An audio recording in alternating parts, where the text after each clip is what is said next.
You're 53. Your paycheck feels substantial. Your 401k has 6 figures.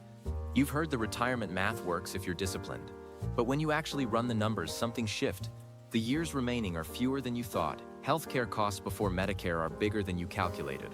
And the assumption that you'll work another 12 years, you're not sure that's realistic anymore. The stress isn't dramatic. It's quiet. It's the moment you realize the gap between what you planned and what you're actually building. That's where the math tells a different story. Hi, I'm Mark. Gen X retirement isn't a failure narrative.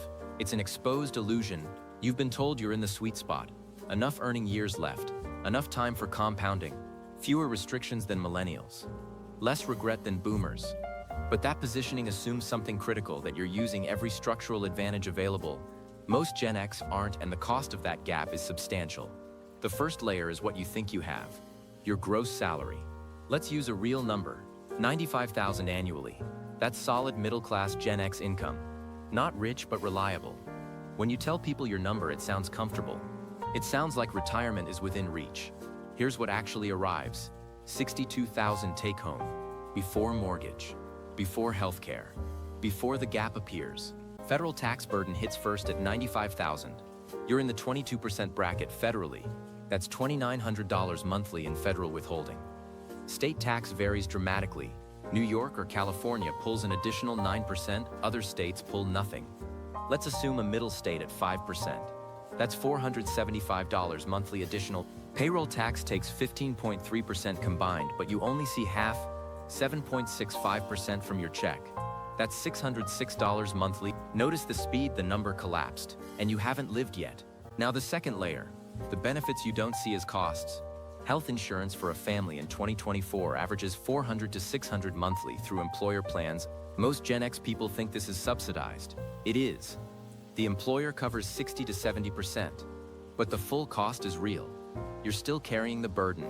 Dental and vision add another $50 to $100 monthly. Then retirement contribution. If you're contributing to a 401k, that's another 10 to 15% of gross income. At $95,000, that's $12,750 annually. Over $1,000 monthly, the 401k reduces your taxable income, but it's still money that doesn't hit your account today. Your actual take-home number is closer to $48,000 annually, $4,200 monthly. That's a 37% reduction from gross. But here's the trap. You compare yourself to people making $95,000, not to people with $4,200 monthly. The psychological framing is wrong. You're living on a $4,200 monthly salary. The $95,000 number is what you tell yourself, it's what you list on loan application. It's the number that creates the illusion. Now we test the illusion against real expenses. Mortgage in suburban America for Gen X is $1,500 monthly. Property tax, insurance, and maintenance push that to $2,000. You're already at $2,000 on $4,200 monthly. That's 48% of after-tax income before food, before utilities, before car payments. Your spouse is working too. Let's assume dual income. Same salary structure, another $4,200 take-home combined household income, $8,400 monthly combined, mortgage $2,000. That leaves $6,400 for everything else. Utilities, internet, phone. $400 groceries for a household, $800 to $1,000. Car payments, $500 to $800. Insurance for 2 vehicles, $200 to $300. Gas, $300. Childcare. If you have kids under 18, $1,000 to $2,000. Healthcare out of pocket beyond premiums, $500 to $1,000 monthly average. This is where most Gen X stop counting. The pressure tightens, the surplus vanishes. Let's use a specific case. Married couple, both 48 years old. Combined gross income, $190,000. 2 teenage kids still at home. 1 aging parent who needs part-time care support. Mortgage balance, $220,000 at 3.2%. At 3.2%. Own 2 vehicles outright. 1 retirement account with $350,000 combined. Their take-home is approximately $125,000 annually. Just over $10,000 monthly combined. Mortgage $2,000, utilities and communications $500, groceries $1,000, vehicle insurance $300, gas and maintenance $400, healthcare out of pocket $600, elderly parent support $500, cell phones and streaming $150, childcare or extracurriculars $600, groceries spike during school year to $1,200, clothing, shoes, school supplies $300, household maintenance and repairs 300 pets, 150. The math adds to 6,300 monthly, that leaves 3,700. 37% of take-home is discretionary or emergency buffer. And that's assuming no major car repair, no medical emergency, no job disruption, no college conversation yet. This is the moment where the illusion cracks for most Gen X. You're not broke, you're not desperate, but you're not comfortable either. You're structured comfort. You're one unexpected cost away from tightness. And retirement is terrifying.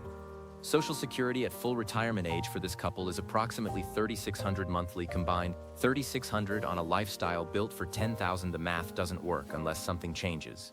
Unless you use structure that most Gen X have access to but don't activate it. This is why the retirement window feels like pressure instead of freedom. You have more years to work than boomers did. You have higher earning potential than millennials will at the same age. But you're trapped in an expense structure that assumes continuous income. And if you retire at 67 with Social Security alone, you're cutting your lifestyle by 65%. That's not retirement, that's contraction. The system is designed so most people don't see the gap until it's too late to adjust. You get raises, you increase lifestyle, your retirement account grows, but the math at the end point doesn't change. You still need income to replace your lifestyle. Or you need to have built so much in investments that returns exceed your spending. Most Gen X haven't done that because the numbers are counterintuitive. Here's what separates Gen X who retire with breathing room from those who panic into part-time work. 3 structural strategies that compound when layered. These aren't complex, they're not aggressive. They're already in the tax code. They're designed into the system, but they require activation. They require the decision to optimize instead of default. The first strategy is catch-up contributions. Once you turn 50, the IRS allows extra contributions to retirement accounts. 401k catch-up, $8,000 annually. That's above the standard $24,000 limit for 2024. Backdoor Roth conversion capability, an additional $7,000 per year. If you structure it correctly, health savings account. If you have a high deductible plan, that's $4,000 annually per individual, $8,000 for a family, over a 10-year window until retirement. This is an additional $80,000 to $120,000 in saving. For the couple earning $190,000 combined, maxing these accounts reduces their take-home by approximately $800 monthly, but it reduces their taxable income by $9,600 annually. That flips their tax bracket downward.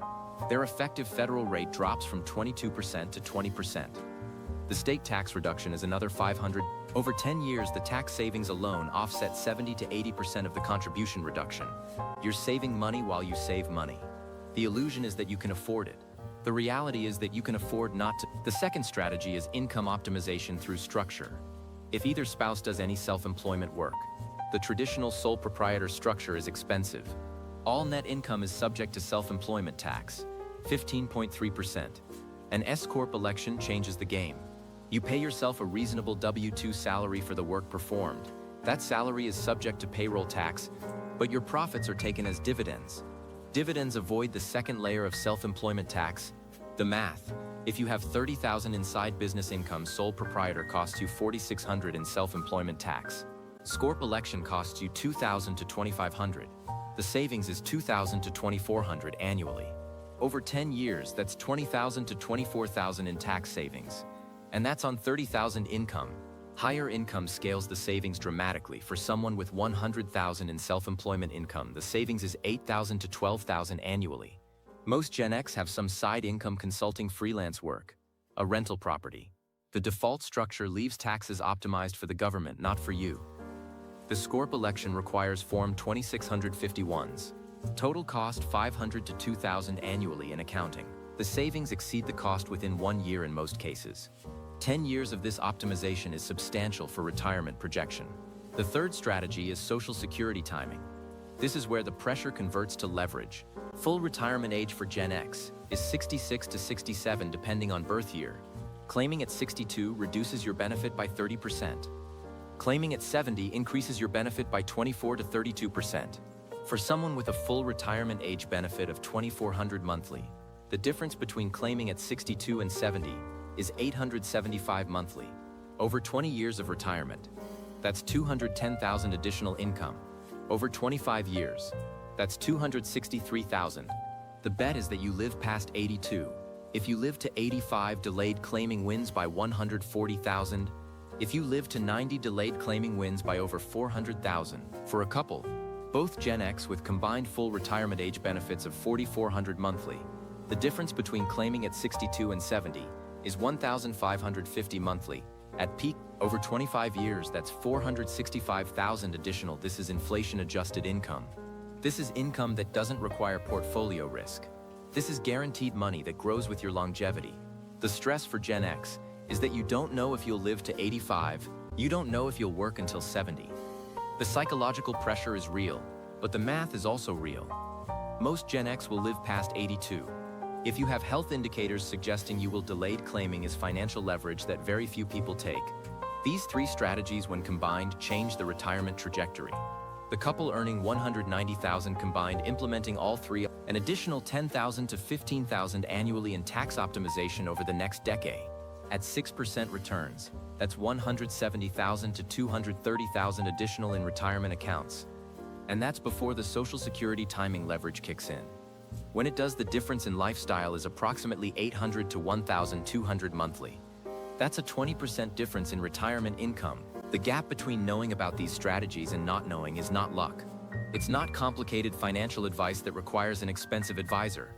It's structural knowledge that the tax code already provides. Most Gen X have access to all three. Most Gen X are not using them because nobody has framed them clearly. It's not motivational. It's systematic.